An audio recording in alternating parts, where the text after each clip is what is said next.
Vamos en 3, 2, 1.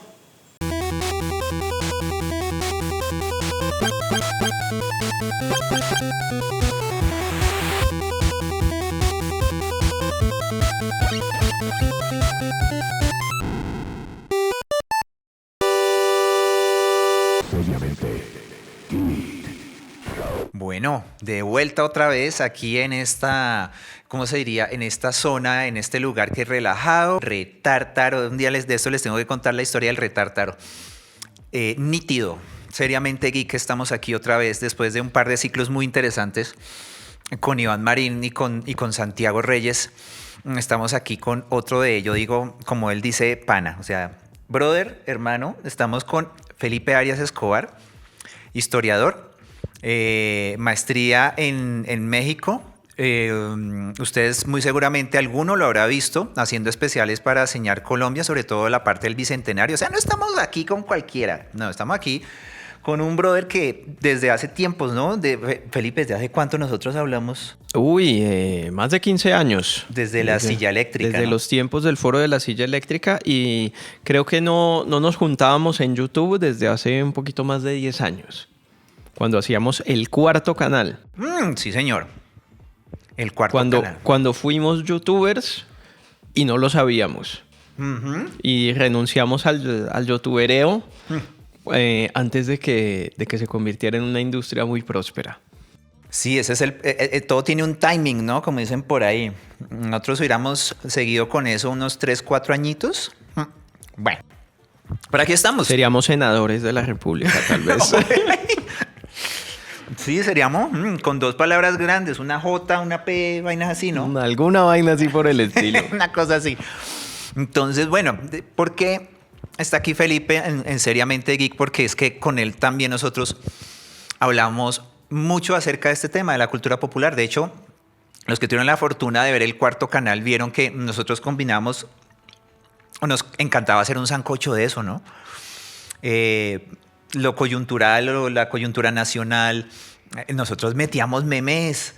¿Se acuerda que nosotros metíamos memes? Hacíamos todo ese tipo de cosas. Recuerdo mucho un capítulo cuando fue la campaña electoral para la alcaldía, que nosotros empezamos a mamar gallo con David Luna, con Gina Parodi. ¿Quién más estaba en esa campaña? Con un señor de Fenalco que lo mandaron a bailar salsa cuadrapicha. Y sí, señor. Que ni me acuerdo el nombre, pero... Dionisio, sí. Y bueno, y con un montón de candidatos y candidatas que hacían estrategias muy ingeniosas.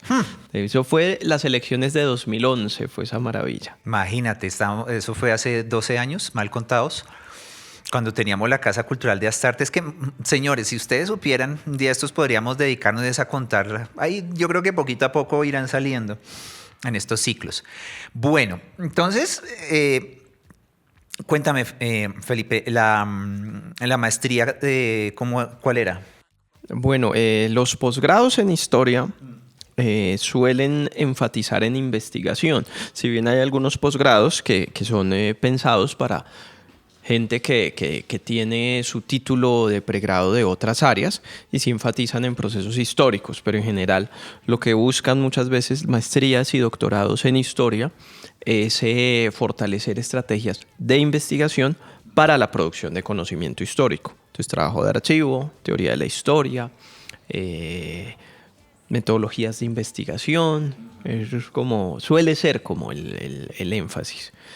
Yo pues terminé unos años ejerciendo la docencia, pero ya pues a lo que me he dedicado los últimos años es, como tú lo mencionas bien, a la gestión de patrimonio y a la producción de conocimiento, pero encaminado a la divulgación, a medios públicos, más que todo es a lo que me he dedicado los últimos años yo. Bueno, y ahorita pensando también en la divulgación, moviendo mi libro, Otra Historia de Colombia, que lo acabamos de estrenar con Penguin Random House y sello Debate. Uy, pero es que no fue con cualquier editorial ahí. Imagínate. Tremendo. Y bueno, esa parte es la que me parece muy chévere porque, digamos, engrana mucho con lo que vamos a hablar a continuación. Existe otra historia, aparte, digamos, de la oficial. No digo la que se enseña porque ahorita esa es una lucha, ¿no? De que se vuelva a enseñar. sino que es esa otra historia. Hay un montón de aspectos de la cultura, en este caso de la cultura colombiana, que se deja de pasar por alto porque uno no cree que sea importante, y sí es muy importante porque hace parte del imaginario colectivo, hace parte de un montón de procesos diarios de lo popular, ¿no? Sí, entonces ahí es donde se mete el libro, creo. Claro, definitivamente. No es que esté mal hacer historia de las instituciones o hacer historia del poder, eso es necesarísimo, por supuesto, cuando se abordan críticamente estos temas.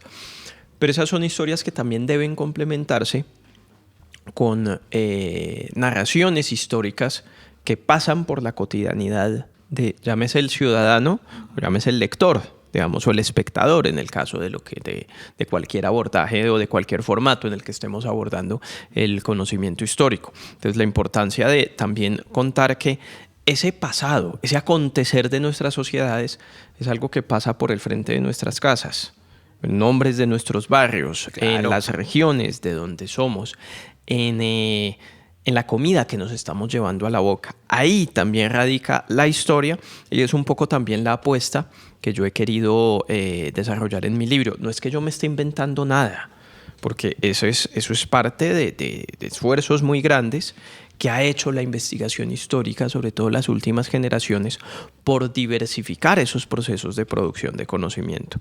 Y yo creo que en muchos aspectos eso es lo que vamos a estar hablando a lo largo de estos episodios, porque se vienen varios, ¿no? Sí, claro, no lo dudes, porque es que de todas maneras, por más de que nosotros queramos y no queramos, la influencia o esas oleadas de contenidos, ahora que estamos en una aldea global de Internet, terminan permeándolo todo. Y me parece que se parece un poco en la época antigua, en la época de la Grecia clásica, o inclusive un poquitín antes, todos estos movimientos de las de las invasiones, de las conquistas, de cómo a través del comercio terminaban permeándose en ciertos lugares como en Alejandría, de un montón de culturas que iban y venían, fenicios, etruscos, minoicos, griegos, romanos. Entonces fue muy cosmopolita dentro de lo que cabía en esa época, y ahorita estamos viviendo algo muy parecido, pero en ese sentido, porque igual no nos estamos moviendo, pero sí hay una influencia tremenda. O sea, que si hay fanáticas del K-pop aquí en Colombia, uno, ¿cuándo había pensado en eso?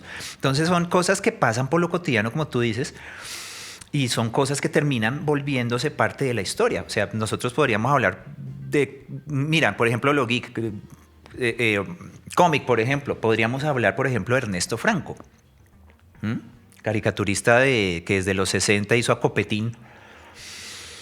Y sí, nosotros no vamos a ver lo geek como algo de afuera o algo que está por allá, sino es algo que nos permea. Por ejemplo, me acuerdo, ¿sabes de qué? Me acuerdo de una exposición que hubo hace poco que se llamó Escarabajos en la Luis Ángel Arango, del ciclismo, y el ciclismo no es de acá. ¿Qué deporte sería de acá, de los muiscas, digo yo? El No, tejo. que a veces es necio buscar una autoctonía a partir de esos elementos, ¿no?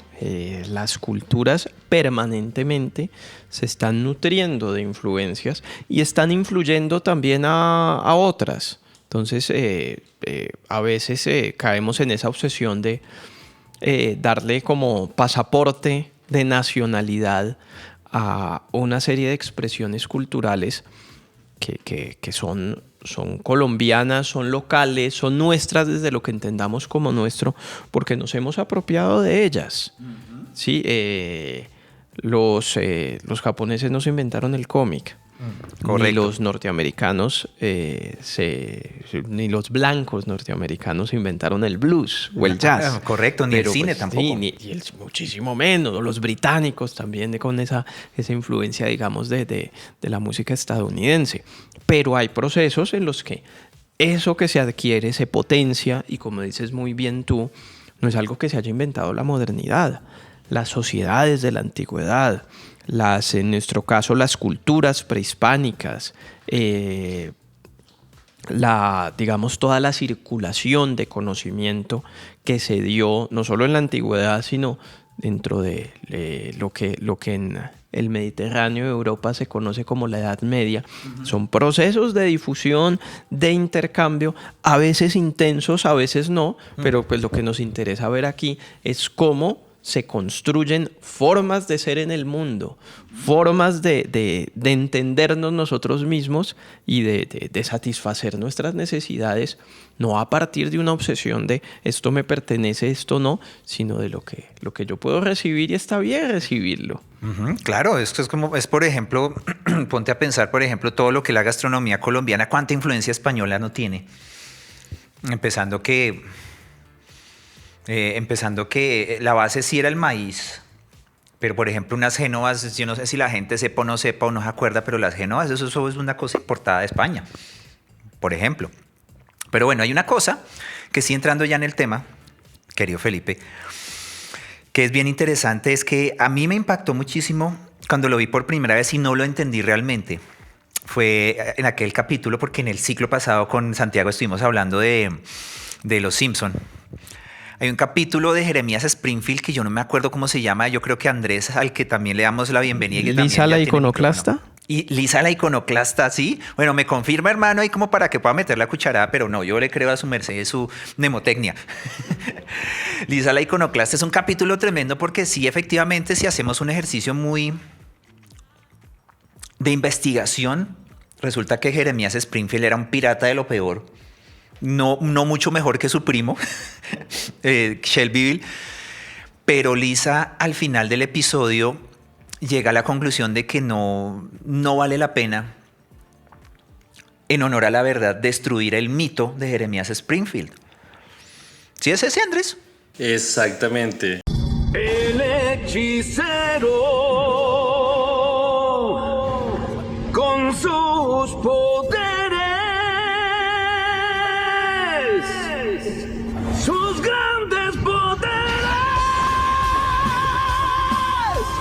Según aquí la información dice que es Lisa the Iconoclast, pues está en inglés el capítulo, que es el episodio número 16 de la temporada 7. De justamente esa referencia también nace otra mucho más actual, que es de una serie que se llama Rick y Morty, que es un capítulo que Morty escoge la aventura esta vez para viajar por el universo, por el multiverso. Llega a un universo re bien, entonces Morty se le da por meterse un baño en un momento y llega un man y se le acerca. Resulta que el man, o bueno, la criatura intenta abusar de Morty, intenta violarlo. Morty obviamente es más fuerte y pues lo masacra y lo deja casi moribundo. Y Morty llega donde Rick y no le dice nada, pero dice me quiero ir. Y bueno, al final se terminan saliendo del lugar, pero obviamente a Rick se le hace algo raro y mata a la criatura, que la vio como salir, porque Rick interactuó antes con él y lo vio re bien a la criatura y todo, y después lo vio saliendo como moribundo y bueno, al final lo mata. Le hacen el entierro a este rey, porque se descubre después que el man era un rey de esa realidad, y hay unos aldeanos que sacan como cosas del cuarto del man y descubren una caja en la que tiene fotografías nada más y nada menos de pedofilia, a lo cual uno de ellos les dice como ¿qué hacemos con esta información? Y el otro aldeano le dice no, la gente tiene una imagen, necesita una imagen a quien admirar, y arrojan toda la información a los restos que están quemando y ahí termina el capítulo. Entonces es fuerte ese capítulo, o sea, maneja tintes de comedia, pero es fuerte como Rick and Morty. Sí, tal cual. Bueno, este tipo de obras, digamos, de la cultura popular sirven muchísimo, sobre todo como desde la formación universitaria de historiadores o de ciencias sociales, para entender la teoría de la historia, ¿no? Y el manejo de la verdad en la producción de conocimiento histórico. Quien te diga, como colega mío, que su propósito es buscar la verdad sobre un episodio del pasado, que devuelva el diploma, en mi criterio. Porque eso no tiene que ser un propósito, en el sentido de que la historia es ante todo interpretación del pasado. Y eso no tiene nada de malo, porque cada sociedad, cada conjunto de individuos, de acuerdo a unas motivaciones específicas, de acuerdo a unos valores, de acuerdo a un lugar en el tiempo, porque somos también nosotros y nosotras hijos de nuestro tiempo, construye una narración del pasado y tiene unos propósitos muy específicos a la hora de construir ese conocimiento. Y pasa también que una cosa es la investigación histórica y otra cosa es la memoria histórica, que es un concepto más o menos difuso, más o menos reciente. A veces pueden ir en caminos separados, a veces pueden complementarse, que es en mi criterio lo que puede ser mucho más constructivo. Y en esos procesos de construcción de memoria es inevitable que se construyan mitos. Mitos sobre épocas, mitos sobre personajes. No es lo mismo a como podemos hablar de la conquista desde los últimos, 30 años, desde todo lo que fue el contexto del quinto centenario hasta hoy, a hablar de lo que, cómo se hablaba ese periodo desde la intelectualidad hace 130 años, en el contexto, digamos, del siglo XIX. Y lo mismo pasa con muchos periodos y personajes. Caso de Bolívar, por ejemplo, caso reciente de cómo se ha empezado a revisar un personaje también tan mitificado como Jorge Eliezer Gaitán, o lo que ocurrió recientemente con Manuela Beltrán, también es un ejemplo en ese sentido. Sí, ¿no? Y que estamos en una época donde la figura de la mujer tiene más relevancia. No, quiero que me entiendan, una cosa es importancia y otra relevancia. Ha tomado mucha relevancia por un montón de movimientos reivindicativos que, más allá de su justificación o de su validez, eso yo allá no me meto. Pero sí, ahorita está muy en boga hablar acerca de esas figuras femeninas y pues claro, eso así como cada 12 de octubre uno queda como Theoden antes de empezar la batalla de Helm, dice, ya, y así empieza y ¡pum! En redes sociales empieza esa vaina ya a totear. Igual sucedió con eso, ¿no? Porque no falta, o sea, hay un montón de visiones que chocan. Yo por eso siempre he dicho que las redes sociales lo que hacen es separarnos más que unirnos, es por eso, porque ahí hay un choque bravísimo. Ahí hay unas cosas que hay que anotar. Así como los últimos años, las últimas generaciones, si tú quieres, hemos empezado a enaltecer la idea de una sociedad diversa, eso conlleva también un compromiso, y un compromiso que consiste en reconocer que la narración de nuestro pasado también debe ser diversa. Esto pues implica dificultades grandes a la hora de que venimos todavía acostumbrados con el peso de una visión homogénea del pasado y una visión homogénea, si se quiere, también de la nacionalidad.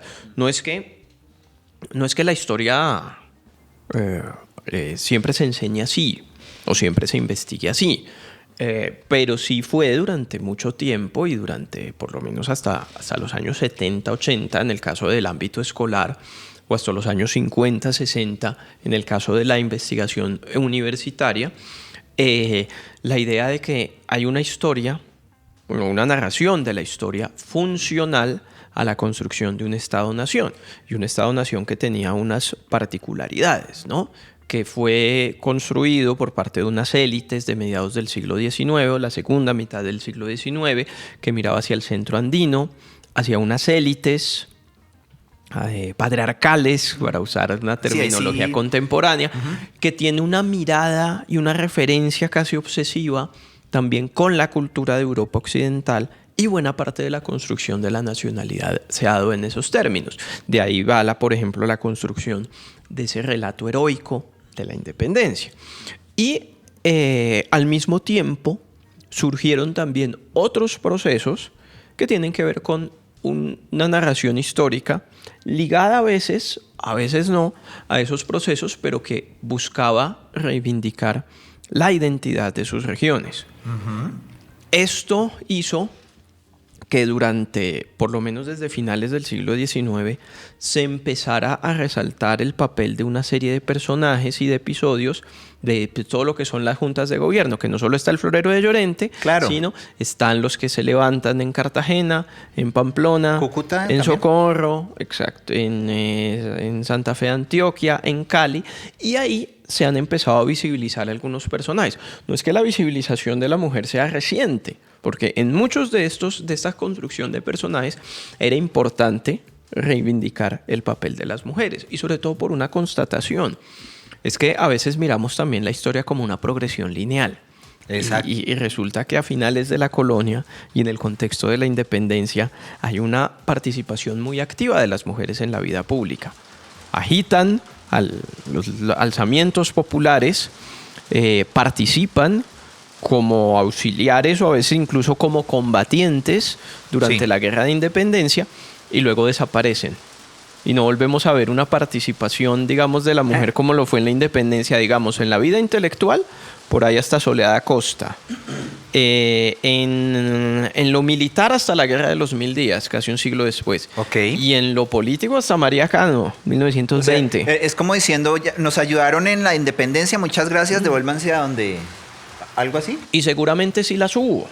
De la misma forma en que asistían a las tropas en la guerra de independencia. Me refiero al relato oficial, es algo así como si ¡puf! Sí, exacto, se borra del relato de las guerras civiles, del relato de esos procesos de agitación política que caracterizan a la Colombia del siglo XIX. O sea, como si lo hicieron en la independencia, ¿por qué no lo podían estar haciendo también a lo largo del siglo XIX? Pero eso se borra, claro, que a veces también esa instrumentalización de ese papel de la mujer en la vida pública, pues también puede terminar siendo funcional a una construcción de la nacionalidad o de la identidad regional en los términos en los que lo estamos haciendo, ¿no? Resulta que dentro de ese proceso pues nos encontramos revisiones, y revisiones que nos hablan que no se puede establecer de una manera objetiva, con esa obsesión por lo objetivo de la construcción moderna de conocimiento, que esa mujer Manuela Beltrán o esa mujer Policarpa Salabarrieta existió tal cual como nos lo contaron, como la confesión de Jeremías Springfield. Exacto. Pero al mismo tiempo te encuentras tú con una construcción de una memoria que ha sido importantísima y esencial en la identidad de una comunidad.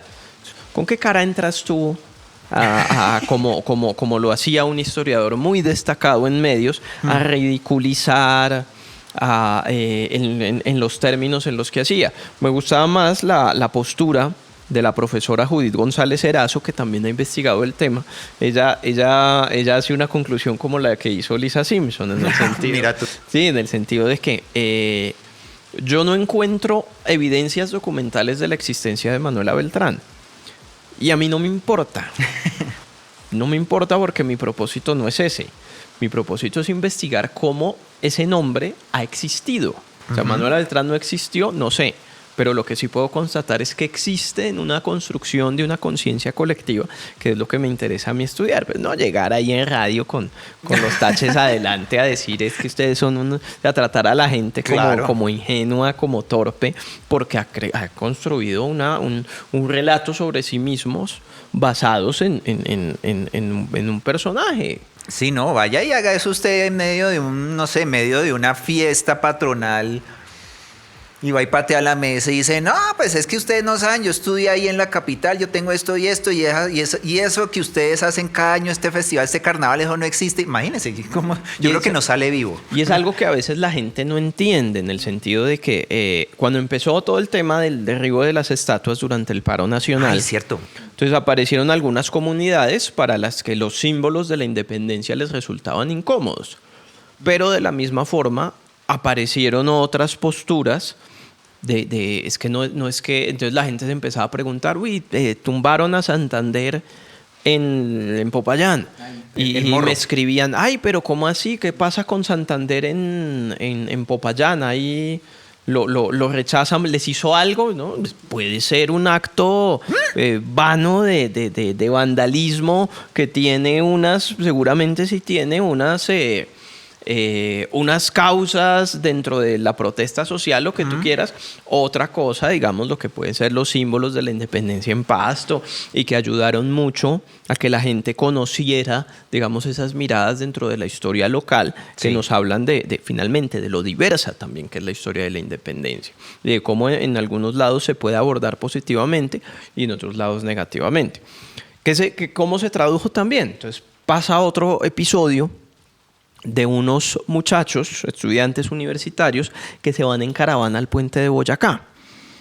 Agarran ahí un señor adulto mayor que es guía en el puente, a intimidarlo, a insultarlo, a decirle: usted no nos venga a hablar de historia, que nosotros sí sabemos, eso que usted está hablando, eso es un pajazo mental, eso es basura, el cambio de élites, no sé qué, la independencia es una farsa.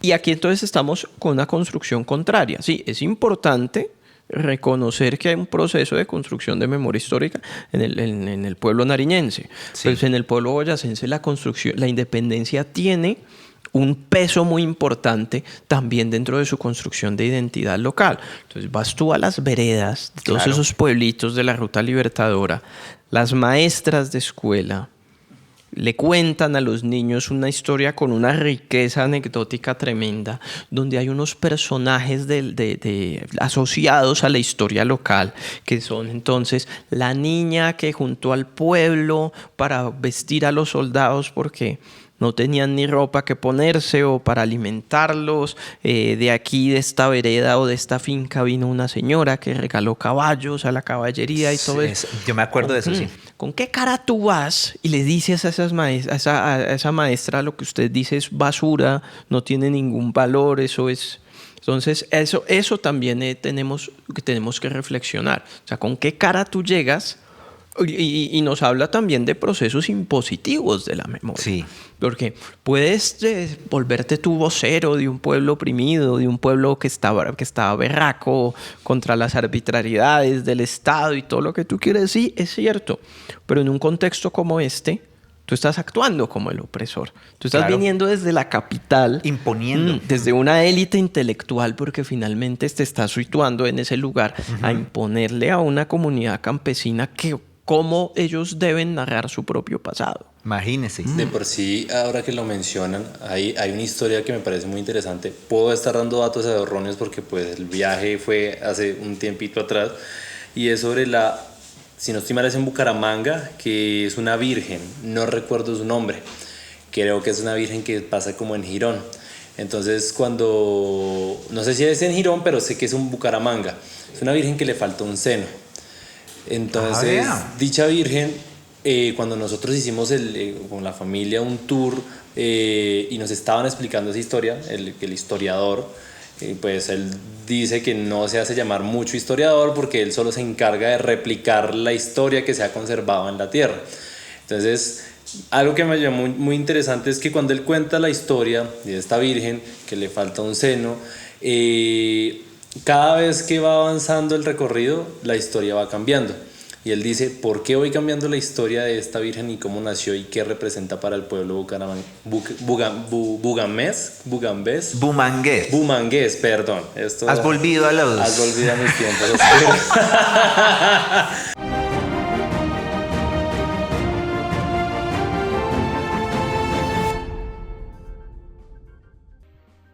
Alcionai. Tantas maneras de aprender y aprendo cagándola, pero bueno. Bumangués, ok. Entonces explicaba que, ejemplo, la historia real nace de Santa Guada de Catania, que si no estoy mal es de Italia. Es de una virgen que le falta un seno porque se rebeló por sus placeres humanos, es decir, es la virgen que le entregó la sexualidad a Jesucristo, como ella lo hace llamar. La historia, bueno, hay mucha historia sobre esa virgen. La historia llega a Bucaramanga. ¿Por qué sentido? Eso sí lo desconozco totalmente. Y ahí se empieza a ajustar y a transformar esta historia en el sentido de que para algunos la Virgen perdió el seno por un rayo. Otros perdió un seno porque su papá le cortó el seno con un machete. Y esa transformación da que para los que les cortó el rayo representa la fortaleza. Para los que se les cortó el seno con un machete es rebeldía. Entonces toda esa transformación hace de que, dice él, pues nos cuenta, al final la verdad que yo les doy no es la verdad, porque creo que es una frase que se me marcó mucho, y es que a veces, de pronto tú me validarás o me contradecirás, a veces para construir la historia hay que deconstruirla.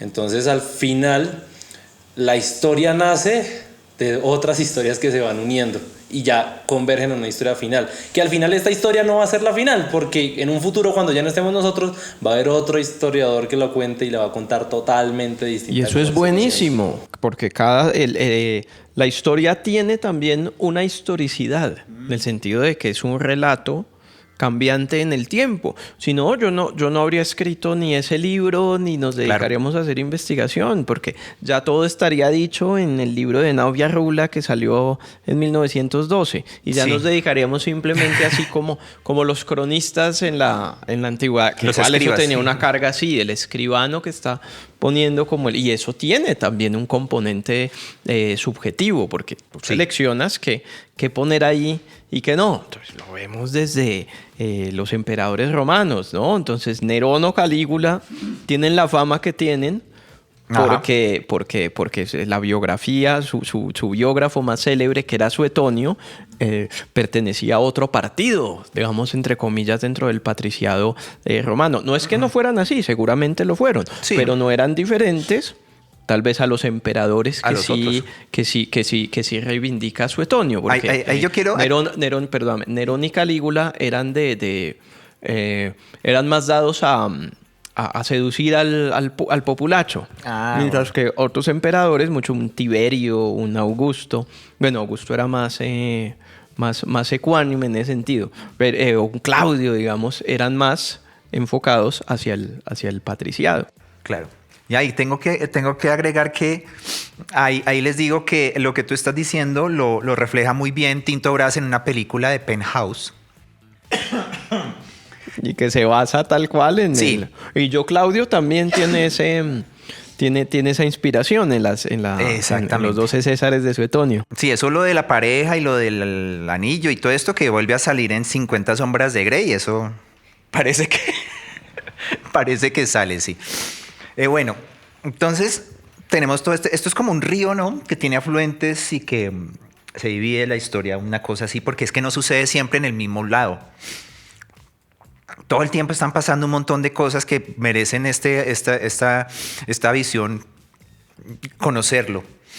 Y no son al tiempo, eso está pasando todo el tiempo. Yo siempre me pregunté qué estaba pasando aquí en América en esa época, por ejemplo, de los emperadores romanos. En otra historia de Colombia está la respuesta.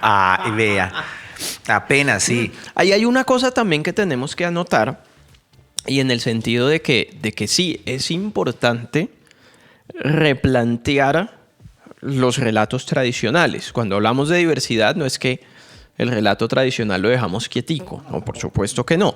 Hay que entender que surge a partir de unas demandas específicas y a partir de unos procesos muy específicos de construcción de conocimiento, direccionados desde una élite, desde la construcción muy subjetiva e insuficiente para nuestra realidad actual de una nacionalidad. Pero en muy buena medida esas revisiones y esos replanteamientos a veces se han traducido en volver a lo heroico.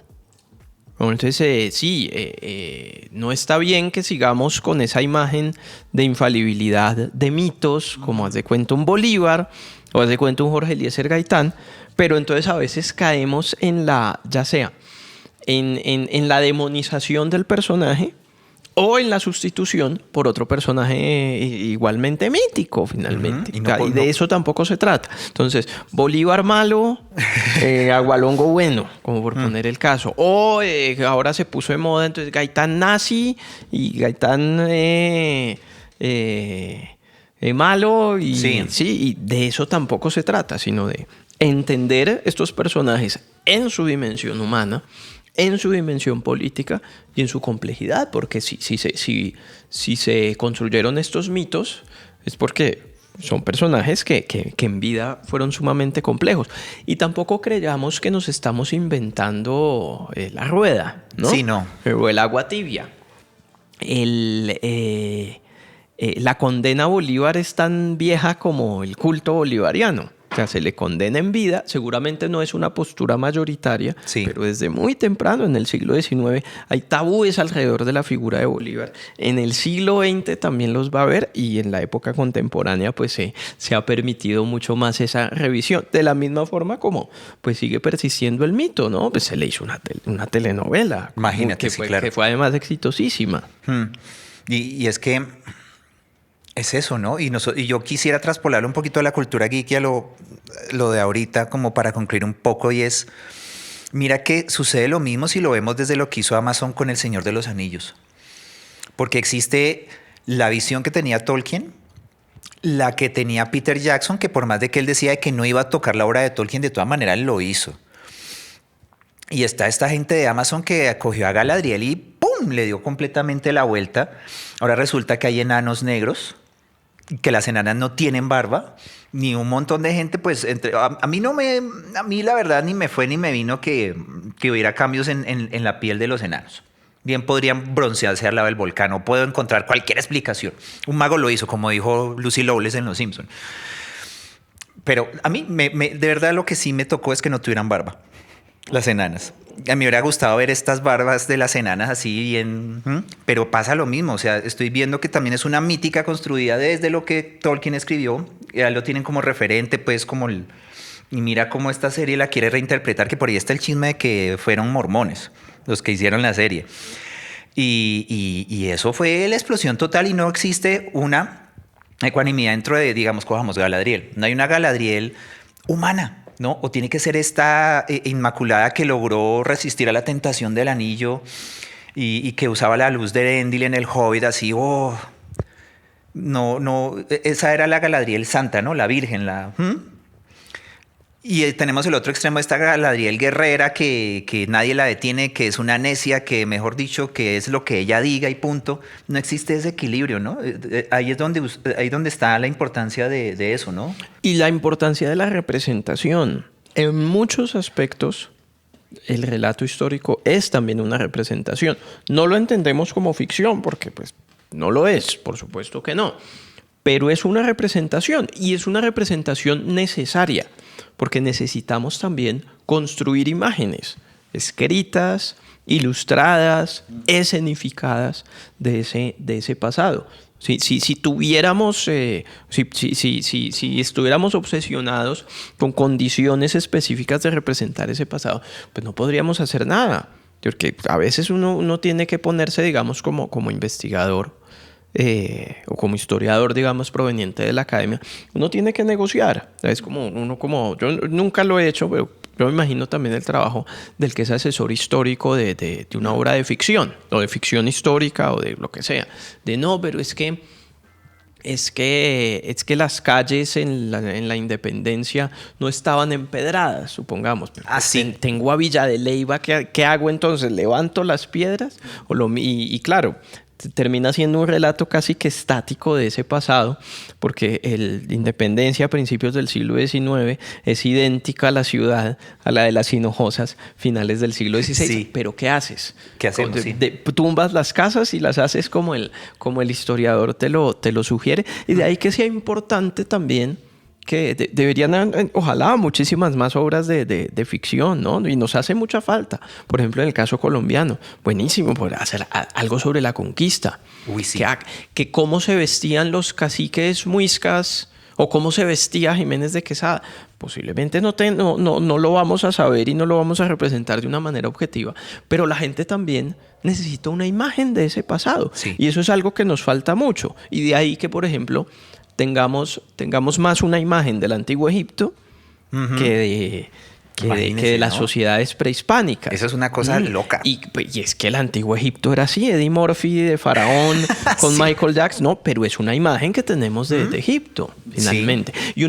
Y una imagen que entre más se haga, pues más diversa es también, y nos permite también jugar un poco con esa diversidad. Sería buenísimo, yo digo, una serie de ficción ambientada en el contexto de la época prehispánica. Sería se hizo chévere. un poco con Tundama, a pesar de que cae, sí. y lo que pasa con Tundama, que es un esfuerzo maravilloso y de aplaudir, pero cae sin quererlo, caen esos imaginarios tradicionales también. Entonces, No, y que hay que aplaudir Tundama, claro. hermano, porque hasta ahora íbamos en animación histórica con Borí Valerero. Entonces, Claro. Entonces que lo prehispánico es el indígena en Guayuco. Sí. Así estés en Duitama o en Sogamoso. Con el frío, sí, ¿no? Exacto. O los españoles con armadura y llegan solitos. O sea, llegaron solo 5 tipos a destruir una sociedad agraria de 1 millón de personas, ¿no? Entonces, hay unos temas muchísimo más complejos que hay que Y no es que haya que prohibir de ninguna manera Tundama. De nuevo, insisto, es un relato maravilloso, pero perfectamente se puede complementar con otras representaciones de ese pasado. No necesitamos reemplazar uno por otro, sino necesitamos hacer un montón y ojalá que se diferencien uno de otro. Eso, entonces eso. Andresillo. Yo tenía algo interesante que aportar a eso y llevándolo un poco al relato cinematográfico de lo que es la historia, llevémoslo a Colombia. Pasa algo interesante con Tundama, con, bueno, Bolívar el héroe, que siento que es él. Y es que lo que tú dices, son relatos históricos que recaen en ciertos estándares, siento yo, más actuales. ¿Y qué pasa de pronto con las series de época? Las series de época, si bien no tienen una asertividad en los vestuarios, en las formas, en los acentos, no tendría por qué tenerlo de cierta forma, opino yo, porque pues es una aproximación. Pero recaen mucho en el sistema de la novela.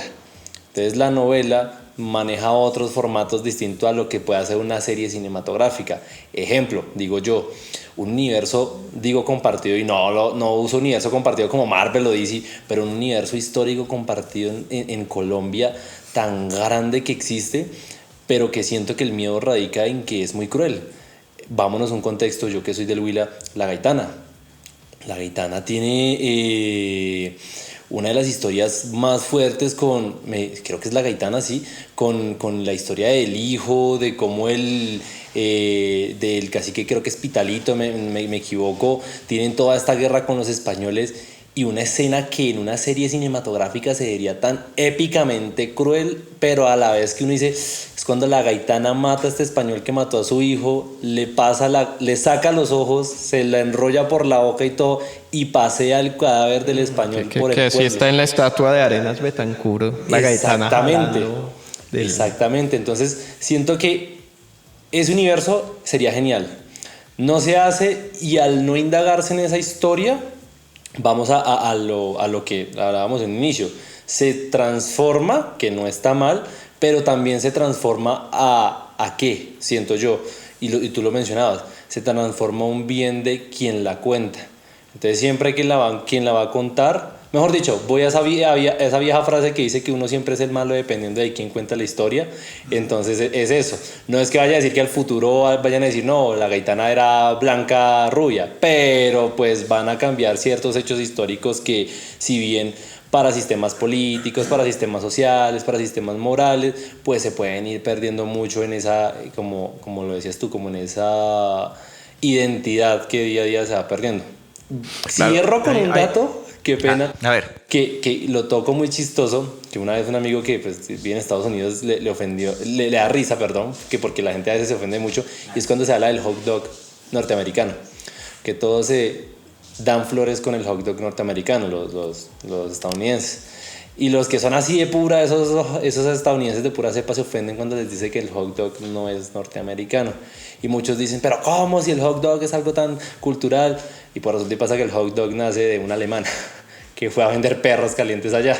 Y al final la cultura es norteamericana, no es una cultura que la cultura original nace de los pueblos indígenas. Sí, pero que es una sociedad que se basa y se inspira en el cosmopolitismo. Exacto, que tan bueno que un alemán haya llegado y tuvo éxito por todo ese tema de la cultura de los espectáculos públicos, de los que iban al béisbol, yo me imagino, los que iban al cine. Pues hombre, es más gringo que no se les el tío Sam, que... pero entonces no, tiene que ser los del Mayflower, cambiaron hot dogs por mantas para decir que es gringo. Que en un futuro la bandeja paisa sea de Wisconsin. Exacto, sí.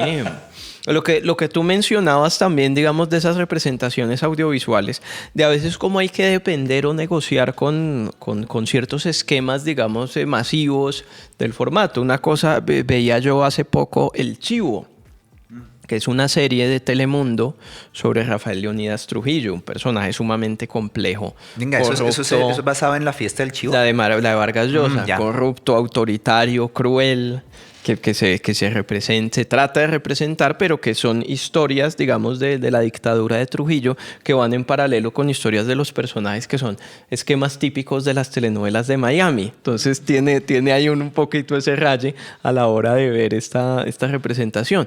¿Está mal? No está mal, porque a la gente le gustó y terminó atrayéndose con esto, y no ver la serie de televisión convencional, sino un personaje sumamente polémico, complejo y chévere, que se hagan más ficciones históricas sobre el tema y sobre muchos otros temas. Entonces, de acuerdo, yo creería que es eso, ¿no? Concluyendo un poco, es esa de no importa quién lo escriba, no importa si es mito, si es verdad, no importa. No es que no importe nada, pero no importa, lo importante es discutir. Siento yo que lo importante es que se genere una conversación con respecto a ese tipo de acontecimientos los cuales nosotros no hemos mirado o que hemos mirado todo el tiempo, y esas reinterpretaciones o esas maneras nuevas de ver son válidas, porque es eso, genera eso, ¿no? El discutir. Y yo creo que, bueno, no es por nada, pero yo puse esto de primer tema, es por eso, porque quiero discutir de ese tema. No sentar una posición así terca, así como el pelado universitario que vaya pues a Boyacá a decir usted no sabe nada. No, tampoco, es eso, es generar esa discusión y no quedarme ni un lado ni en el otro, ¿no? Es ser un poco ecuánime en eso. Acabemos con Bolívar, no. Exacto. Sino, ¿por qué se reivindicó su figura de la manera como se hizo? ¿Por qué se construyó el mito?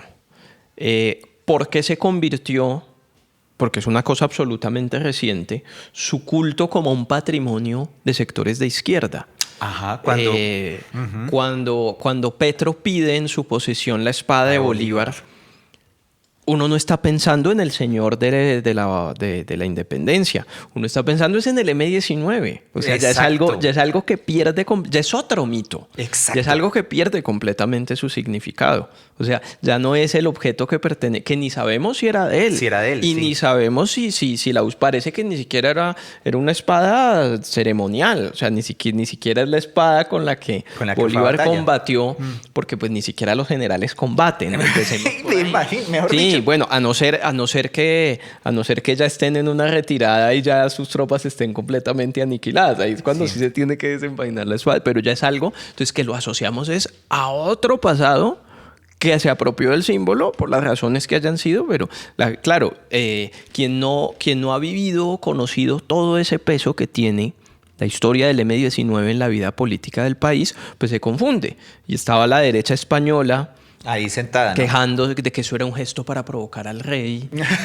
Y lo mismo, ese antibolivarianismo de la derecha española es una cosa reciente. El culto bolivariano ha sido tan español como el latinoamericano, e incluso promovido en la época de Franco. Entonces ahí podemos meterle más y más leña a ese fuego. Imagínese. Bueno, entonces vamos a un siguiente microciclo de estos 4 que vamos a tener. De estos 4, estoy hablando como pues ya no solo le pasa a usted. Ya, inserte meme aquí. Vamos a un nuevo microciclo que va a estar bueno, chicos. La próxima semana no se pierdan, porque vamos a hablar acerca de la cultura popular, o entiéndase, la cultura geek latinoamericana, ¿sí o no? Vamos a ver entonces cómo es eso desde los ojos o desde las palabras de alguien como Felipe Arias. Entonces nos vemos en un próximo capítulo. Chao, Andresito. Hasta luego. Chao, muchachos. Nos vemos en el próximo. Este podcast fue hecho gracias a la editorial Alcionae. Libretos y dirección Fernando Plestet, el biblioterco. Postproducción de video y datos Andrés Gordillo. Sonido, ecualización y apoyo técnico Daniel Piñeros. Hasta la próxima.